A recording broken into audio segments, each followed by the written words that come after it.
Hi, I'm Joni. And I'm Donnie. For the next few minutes, we're going to talk about anxiety and depression, but we're going to look at it a little different. We're going to look at it through the lens of shame and guilt. Absolutely. I think there's a lot of talk about anxiety and depression, and I love that. It's everywhere. I love that people are talking about it. Me too. Especially in the church. It's been swept under the carpet long enough. Absolutely. And so it's getting a lot of traction. It's getting a lot of airtime, right? Mm-hmm. We've talked about anxiety and depression, even in previous videos. But I think it's important to think about, like, there are certain elements of it. Instead of just like these broad sweeping ideas of anxiety, depression, there are some elements that feed our anxiety and depression, which, for instance, like today, talking about shame and guilt. Mm-hmm. And they're different, but they hold hands. And Tell me the difference real quick. I think an easy way that you can distinguish the two is that shame becomes the who and guilt is the do. Oh, right? Boy. I wish I had a paper. I'd like to write that down. So guilt is about what we've done, right? And then when guilt goes real bad, it turns into shame. Mm-hmm. And that becomes about me and myself. And it isn't... it's about my never being good enough, right? So there's the shame that is the disgrace shame. Never being able to measure up. Never going to be good enough. It's the twos, the TOOs, right? It's the too bad. I've done too much, right? I have lived that. I've experienced that.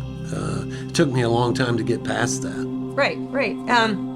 We have on the other side the shame that's the discretion shame, right?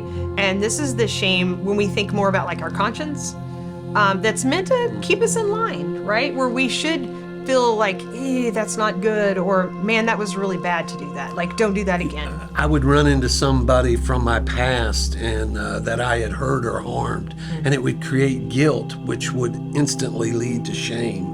I felt guilty because I had hurt you, and then I felt shame because there was nothing I felt like I could do about it. And what do we do when we feel that shame? Not ashamed, but when we feel shame, we isolate. Yeah. Right? Because we want to relieve ourselves of the tension. If I see this person or I'm around That's people right. and I feel bad, I'll do what I got to do to not feel bad, right? But boy, it would be so much better if I didn't see that person. Absolutely. And the way to not see that person is to not see anybody. Absolutely. And which works, to not see other people, but then we're stuck with ourselves and we're stuck with our belief about our relationship with God, right?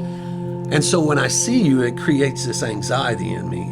I begin to get this feeling in my stomach, and it feels like somebody's sitting on my chest, and it gets hard to breathe. Yes. And so then after I walk away from you, then I start feeling so guilty and so shameful that a lot of times it'll take me right to the next thing, which is depression. Yeah. I'll start to feel this. And then if I isolate, boy, it will really crank that feeds that depression. So yes. Like if I can't get away from myself and my shame, then I might turn to a substance or another process addiction, right, in order to avoid that.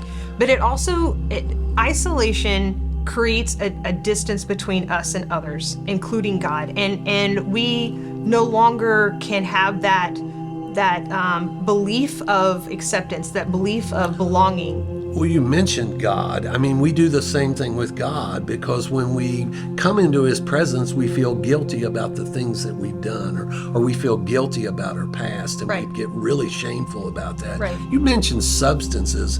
A lot of times we use substances to take that feeling away, but it's always short term. And more than most people realize that they've used something, right? It's the same equation. I feel this way.